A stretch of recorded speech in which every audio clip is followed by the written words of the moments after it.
पहली चीज है बेटा अनुशासन। अनुशासन का जरूर ध्यान रखना। आपको सारे टीचर आएंगे, सब बताएंगे।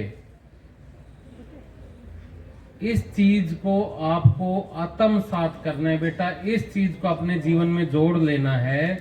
अनुशासन का मतलब होता है जो आपको नियम दिए गए, जो आपको कानून पढ़ाया गया, उसका पालन करना।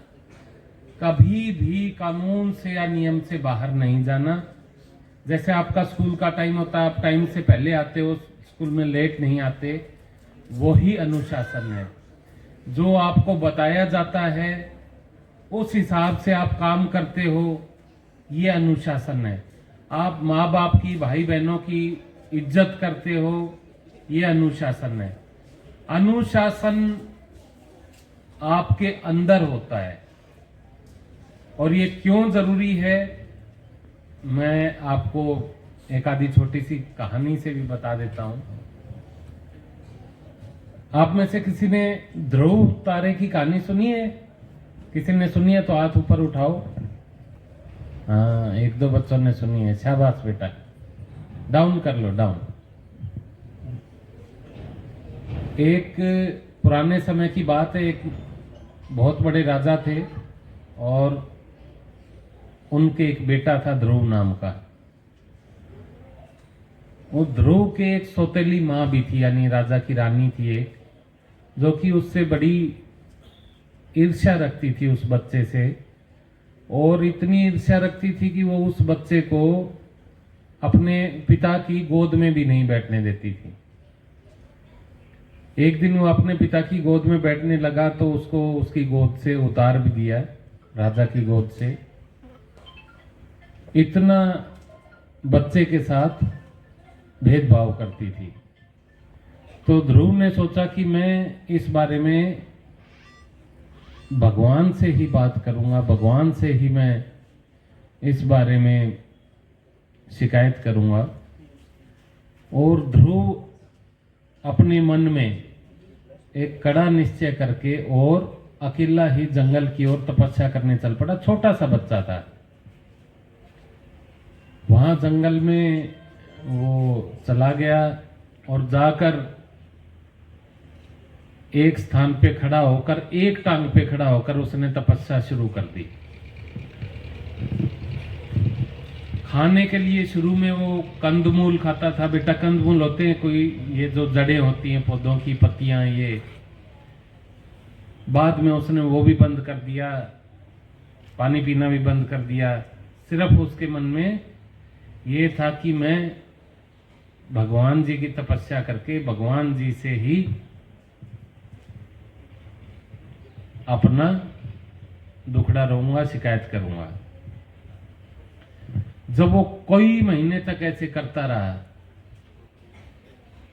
तो ऊपर जो देवता थे उनने भी देखा और वो सब भगवान जी के पास गए। उनसे कहा, जी एक बहुत बड़ा भक्त है और आपकी बहुत ज्यादा तपस्या कर रहा है। भगवान जी बोले, मुझे पता है। और भगवान जी प्रकट हो गए उसके आगे, बच्चे के आगे।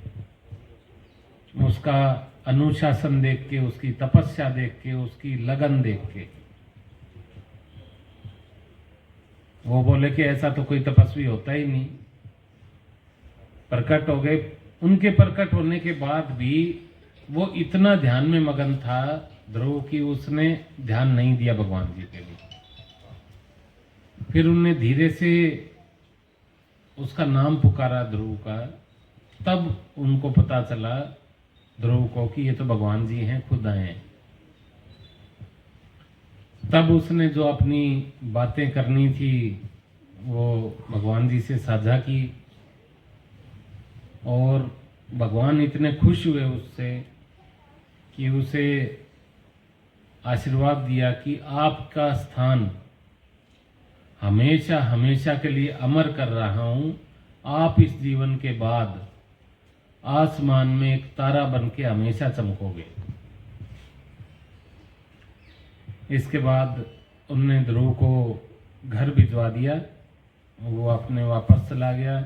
उसके घर में सब चीजें ठीक हो गई और बाद में ध्रुव खुद एक बहुत बुद्धिमान और अच्छा राजा रहा अपने समय में, और अपने जीवन के बाद वो आज भी ध्रुव तारे के रूप में जाना जाता है। किसी ने देखा है ध्रुव तारा? हाँ, शाबाश। उसको क्या बोलते हैं बेटा इंग्लिश में? Pole star. तो आज अगर बेटा आसमान साफ हो तो देखना, ये कहानी उसके लिए है कि एक छोटा बच्चा भी मेहनत से, लगन से और इतना नाम कमा सकता है, तो आप क्यों नहीं? इस बारे में ये बेटा, जो चीज कोई सोच लेता है, चाहे वो छोटा हो चाहे बड़ा हो, कुछ करने की सोच ली, कुछ अच्छा करने की सोच ली, तो आधा काम आपने कर दिया। आपकी आधी जीत तो वहीं हो गई जब आपने सोच लिया कि मैं ये करूंगा। बाकी आधा काम होता है मेहनत। मेहनत के बगैर बेटा कुछ नहीं मिलता। आपको आपके सपने होंगे बहुत से, आप में से कोई फौज में जाना चाहता होगा, कोई इंजीनियर बनना चाहता होगा, कोई डॉक्टर बनना चाहता होगा, कोई शिक्षक बनना चाहता होगा, कोई बिजनेसमैन, कोई खिलाड़ी। लेकिन सभी काम के लिए बेटा आपको मेहनत करने की जरूरत है। अपना एक सपना बना के रखो और वो सपने पे काम करो। यदि आप सपना देख लेते हो तो आपकी विजय अवश्य होगी। घड़ी तो आप सबने देखी होगी बेटा, दीवार घड़ी, वो हमेशा चलती रहती है। उसकी सुइयां चलती हैं, तो कुछ लोग कहते हैं कि टाइम निकल गया। लेकिन जो मेहनती आदमी है वो ये कहता है कि घड़ी की सुई लगातार चल रही है, वो कभी रुक नहीं रही। इसी तरह मैं काम करूंगा और सफल बनूंगा, लगातार काम करूंगा। यदि आप बेटा लगातार मेहनत करोगे, अच्छा खेलोगे, अच्छा पढ़ोगे, अच्छा खाओगे, तो बेटा आप सफल भी बनोगे।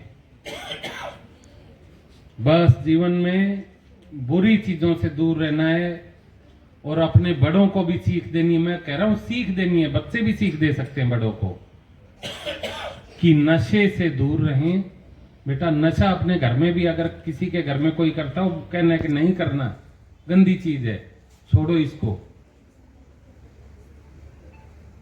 और साथ में परिवार की इज्जत करना, अच्छे संस्कार ग्रहण करना। बस बेटा इतना सा ही तो काम होता है।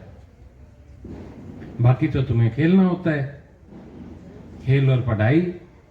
इसलिए बचपन जीवन का सबसे अच्छा दौर होता है। और मैं ये शुभकामना दूंगा आप सबको बेटा कि जैसे ध्रुव तारे ने अपना नाम कमाया, वैसे आप सब भी, एक एक बच्चा भी उन्नति के शिखर पे जाए, बुलंदियों को छुए और ध्रुव तारे के समान अपना अलग नाम कमाए। मेरी आप सबको ये शुभेच्छा है। और मैं ये भी कहना चाहूंगा बेटा, पुलिस वाला हूं, पुलिस की वर्दी पहनी है, तो आप छोटे बच्चे हो, तो आपको भी थोड़ी सी पुलिस के बारे में बता देता